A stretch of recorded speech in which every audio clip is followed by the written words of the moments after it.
देखिए, क्लास 12वीं का जो अकाउंटेंसी है, जिसमें सबसे पहला अध्याय है गैर व्यापारिक संस्था, यानी लाभ न कमाने वाली संस्था। ठीक, आज हम इसके अंतर्गत जानेंगे कि चंदा क्या होता है। चंदा या अंशदान या सदस्यता शुल्क। ठीक, और साथ साथ इसे किस प्रकार से ज्ञात किया जाता है, निकाला जाता है, उसके प्रकार को। ठीक, तो सबसे पहले सब्सक्रिप्शन के बारे में जानते हैं। हम लोग देखते होंगे कहीं अगर पूजा पाठ होता है, चाहे सरस्वती जी का हो या दुर्गा जी का, उस समय चंदे जो है एकत्रित किए जाते हैं। ठीक, चाहे वह पूजा कराने वाले सदस्य जो होते हैं वह या आस पड़ोस के जो लोग हैं उससे भी लिया जाता है ना।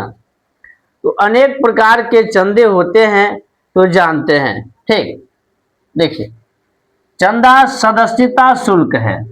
चंदा क्या है? एक सदस्यता शुल्क है ना।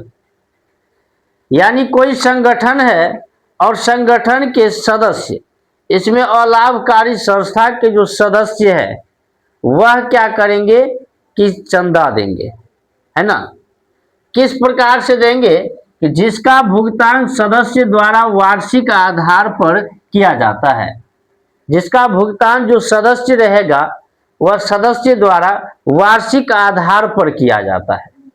ठीक है, देखिए, एक वर्ष में देगा जो संस्था के सदस्य है। मान लो एक अलाभकारी संस्था है और उस संस्था में 10 सदस्य है, तो 10 सदस्य क्या करेंगे, वार्षिक आधार पर कोई वर्ष के एक तारीख बनाया जाएगा और उसको जो है उसी दिन पर वार्षिक चंदा जो है वसूला जाएगा। ठीक है, यह गैर व्यापारिक संस्था के लिए आयगत प्राप्ति होती है। ये गैर व्यापारिक यानी अलाभकारी संस्था के लिए आयगत प्राप्ति होती है। ठीक, आयगत प्राप्ति का मतलब होता है कि जो बार बार हमको प्राप्त होता है। ठीक है, जो बार बार क्या होता है, हमको प्राप्त होता है।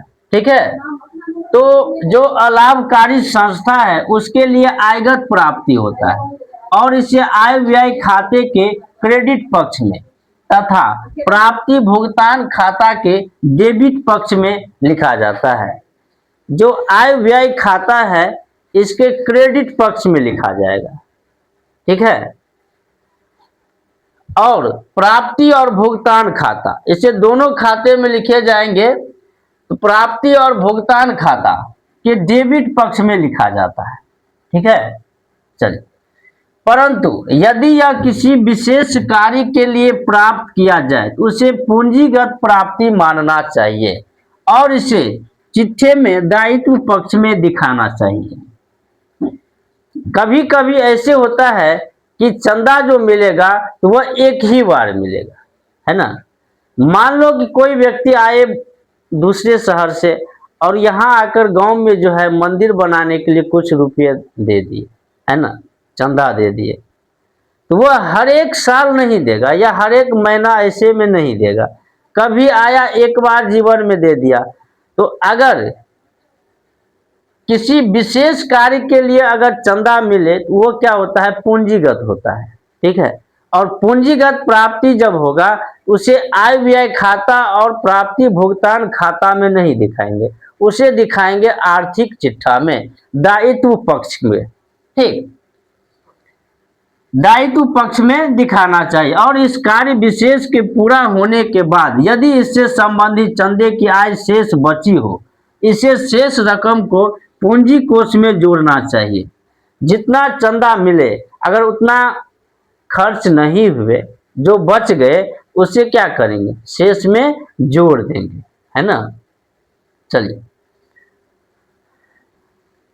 आय शेष बची, इसे शेष रकम में जोड़ देना है पूंजी कोष में।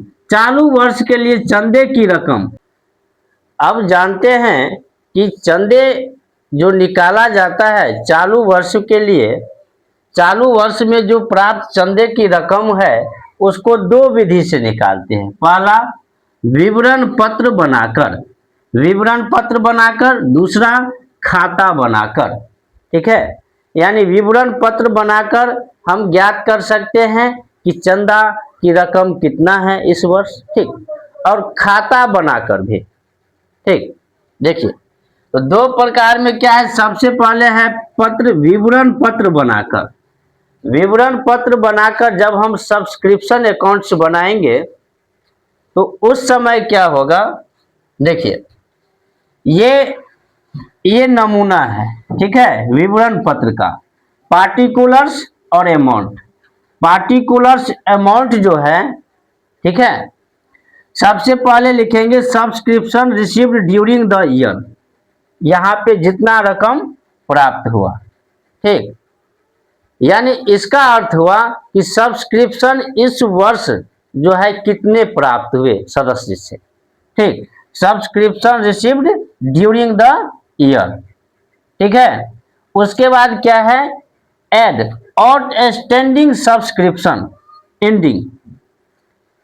इस वर्ष के लास्ट में अगर कोई बचा हुआ चंदा है, ठीक है, कोई रकम का बचा हुआ सब्सक्रिप्शन है, तो वह सब्सक्रिप्शन को लास्ट में, लास्ट वाले ऐड करेंगे। लास्ट वाले क्या करेंगे, ऐड करेंगे।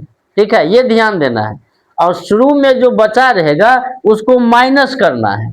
आगे देखिए, एडवांस या प्रीपेड सब्सक्रिप्शन पहले दे दिया, अगर बिगनिंग का, बिगनिंग में शुरुआत में एडवांस दे दिए, प्रीपेड कर दिए, तो वह सब्सक्रिप्शन ऐड करेंगे। और आउटस्टैंडिंग जो रहेगा उसको भी ऐड करेंगे, लेकिन लास्ट वाले। ठीक है, घटाएंगे क्या, आउटस्टैंडिंग सब्सक्रिप्शन बिगनिंग, आउटस्टैंडिंग जो शुरुआत का रहेगा, बिगनिंग का रहेगा, उसको घटाएंगे। Advance prepaid subscription ending, last वाले जो सब्सक्रिप्शन रहेगा एडवांस में, ठीक है, तो उसको क्या करेंगे, घटाएंगे। ठीक, अब जो ये अमाउंट देखिए, जो सब्सक्रिप्शन इस दौरान मिला, इस वर्ष के दौरान मिला, मान लो 2026 है, 2026 के दौरान मिला। ठीक, इसमें जो आउटस्टैंडिंग बच जाएगा, ठीक है, एंडिंग में, और एडवांस रहेगा, उस सब तीनों को जोड़ देना है। घटाना किसको है, आउटस्टैंडिंग सब्सक्रिप्शन बिगनिंग वाले, एडवांस सब्सक्रिप्शन एंडिंग वाले। अमाउंट टू बी शो, उसके बाद जो अमाउंट बचेगा ये होगा इनकम एंड एक्सपेंडिचर अकाउंट में हम दिखाएंगे। ठीक है, amount to be show in income and expenditure account credit side. ठीक, तो यह थे विवरण पत्र बनाकर, है ना। दूसरा स्थिति क्या है, खाता बनाकर, है ना, यानी सब्सक्रिप्शन अकाउंट्स बनाकर। अब इसमें क्या होगा कि पार्टिकुलर्स अमाउंट और फिर पार्टिकुलर्स अमाउंट बनाने के लिए तो यही है। ठीक है, इसी में क्या है कि इसको दो साइड कर दिया, घटाने वाले एक साइड और जोड़ने वाले एक साइड। बाय बैंक या कैश अकाउंट, जो सब्सक्रिप्शन इस वर्ष के दौरान मिला उसको यहाँ क्या करेंगे, लिख देंगे। जोड़ेंगे क्या, वही बात जो यहाँ की है। एडवांस सब्सक्रिप्शन अगर बिगनिंग वाले हैं तो जोड़ देंगे, आउटस्टैंडिंग सब्सक्रिप्शन अगर एंडिंग वाले हैं तो इधर लिखेंगे क्रेडिट पक्ष में। ठीक, यहाँ हम जोड़ेंगे नहीं, क्रेडिट पक्ष में लिखेंगे। ठीक, डेबिट पक्ष में क्या लिखेंगे, जो आउटस्टैंडिंग है बिगनिंग वाले, और डेबिट पक्ष में एडवांस सब्सक्रिप्शन एंडिंग वाले हैं उसको भी लिखेंगे। यहाँ हम इस सब को ऐड करेंगे और इधर भी ऐड करेंगे। इधर कम होगा तो यही जो अमाउंट होगा जितना कम होगा यहाँ लिख देंगे, और ये अमाउंट को इनकम एंड एक्सपेंडिचर अकाउंट में दिखाना है।